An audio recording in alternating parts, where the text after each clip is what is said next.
شروع اللہ کا نام لے کر جو بڑا مہربان نہایت رحم والا ہے۔ اے پیغمبر صلی اللہ علیہ وآلہ وسلم،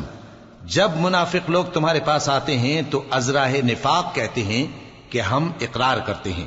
کہ آپ بے شک اللہ کے پیغمبر ہیں، اور اللہ جانتا ہے کہ در حقیقت تم اس کے پیغمبر ہو،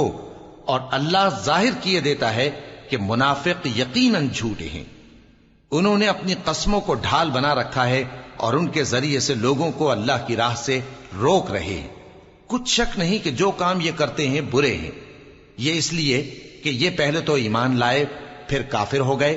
تو ان کے دلوں پر مہر لگا دی گئی، سو اب یہ سمجھتے ہی نہیں۔ اور جب تم ان کے تناسب اعضاء کو دیکھتے ہو تو ان کے جسم تمہیں کیا ہی اچھے معلوم ہوتے ہیں، اور جب یہ گفتگو کرتے ہیں تو تم ان کی تقریر کو توجہ سے سنتے ہو، گویا لکڑیاں ہیں جو دیواروں سے لگائی گئی ہیں، بزدل ایسے کہ ہر زور کی آواز کو سمجھیں کہ ان پر بلا آئی۔ یہ تمہارے دشمن ہی ہیں، سو ان سے محتاط رہنا، اللہ ان کو ہلاک کرے، یہ کہاں بہکے پھرتے ہیں۔ اور جب ان سے کہا جائے کہ آؤ رسول اللہ صلی اللہ علیہ وآلہ وسلم تمہارے لیے مغفرت مانگیں، تو سر ہلا دیتے ہیں، اور تم ان کو دیکھو کہ تکبر کرتے ہوئے رکے ہی رہتے ہیں۔ تم ان کے لیے مغفرت مانگو یا نہ مانگو، ان کے آگے برابر ہے، اللہ ان کو ہرگز نہ بخشے گا، بے شک اللہ نافرمان لوگوں کو ہدایت نہیں دیا کرتا۔ یہی ہیں جو کہتے ہیں کہ جو لوگ رسول اللہ صلی اللہ علیہ وآلہ وسلم کے پاس ہیں ان پر کچھ خرچ نہ کرو یہاں تک کہ وہ خود بخود بھاگ جائیں،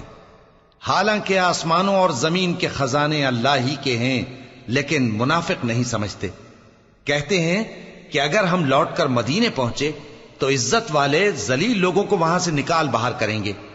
حالانکہ عزت اللہ کی ہے اور اس کے رسول صلی اللہ علیہ وآلہ وسلم کی اور مومنوں کی، لیکن منافق نہیں جانتے۔ مومنوں، تمہارا مال اور اولاد تم کو اللہ کی یاد سے غافل نہ کر دے، اور جو ایسا کرے گا تو وہ لوگ خسارہ پانے والے ہیں۔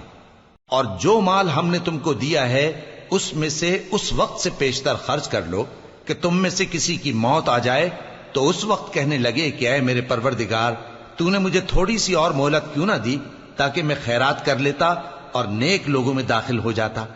اور جب کسی کی موت آ جاتی ہے تو اللہ اس کو ہرگز مہلت نہیں دیتا،